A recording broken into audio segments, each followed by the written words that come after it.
naman. Nakasuksok lang talaga siya din, oh. Ayan, oh. Yun sa may puson. Yun yung head ng bata. Mahilig ka maglakad? Opo, sa umaga po. Tingin ko, hindi ka muna masyadong malayong paglalakad, ha? Opo. Kasi suksok na suksok. Ang maganda, nakaikot na. Pero sobrang suksok naman. Yan yung head na. Ano nga bigay natin sa due date? 5:26, 24, parang.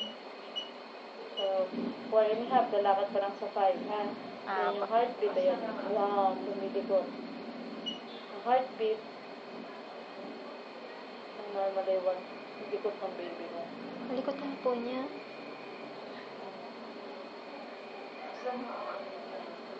Check muna natin ang heart.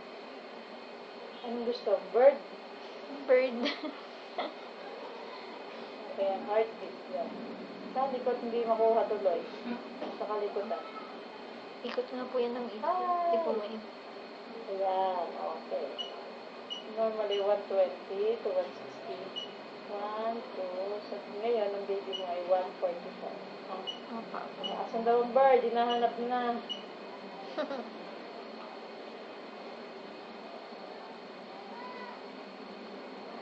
Ayun.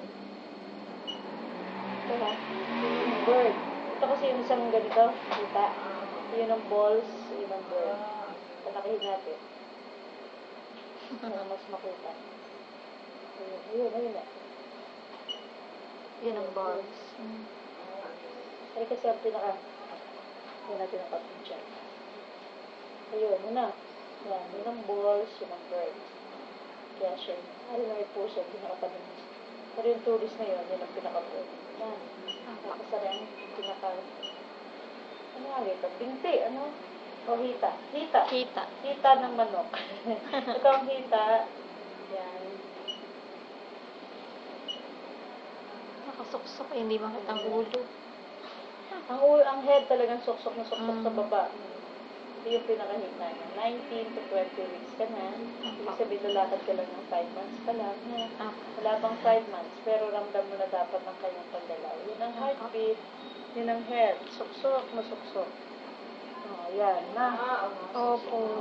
Yan ang katawan, yan ang gulugod. Yun ang legs, yun ang bird. Na. Opo. Okay. Huwag buwasan ng paglalakad.